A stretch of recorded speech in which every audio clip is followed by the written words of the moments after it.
রাগের মাথায় কথায় কথায় গালাগালি করছেন? সাবধান, আপনি নিজের ব্রেনের শান্তি ধ্বংস করছেন।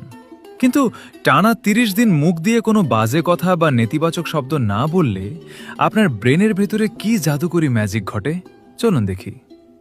প্রথম দিন, বাজে কথা বলা আমাদের ব্রেনের এক প্রকার ইম্পালসিভ অভ্যাস। তাই গালাগালি বন্ধ করার চেষ্টা করলে প্রথম দিকে আপনার ব্রেনের রাগের কেন্দ্র বা অ্যামিগডালা প্রচণ্ড ছটফট করবে। আপনার চোয়ালের পেশি শক্ত হয়ে যাবে এবং রাগ কন্ট্রোল করতে প্রচণ্ড কষ্ট হবে। এক সপ্তাহ পর আসল ম্যাজিক শুরু হবে। গালাগালি ছাড়া নিজের রাগ প্রকাশ করার জন্য আপনার ব্রেন বাধ্য হয়ে সামনের অংশ বা প্রিফ্রন্টাল কর্টেক্স ব্যবহার করা শুরু করবে। এটি হলো ব্রেনের লজিক বা বুদ্ধির জায়গা। ফলে আপনার শব্দভাণ্ডার উন্নত হবে এবং রাগের সময়ও আপনার হার্টবিট একদম শান্ত থাকবে। ২১ দিন পর, গালাগালি বা নেতিবাচক শব্দ আমাদের শরীরে একটি স্ট্রেস লুপ তৈরি করে।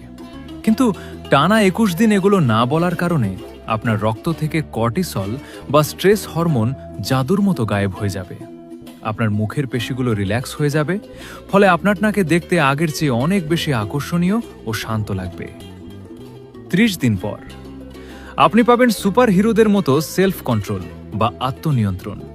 আপনার ইমোশনাল ইন্টেলিজেন্স বহুগুণ বেড়ে যাবে এবং আপনার কথায় মানুষ এক অদ্ভুত সম্মান ও শান্তি খুঁজে পাবে। আজই এই নো সোয়ারিং চ্যালেঞ্জ শুরু করুন।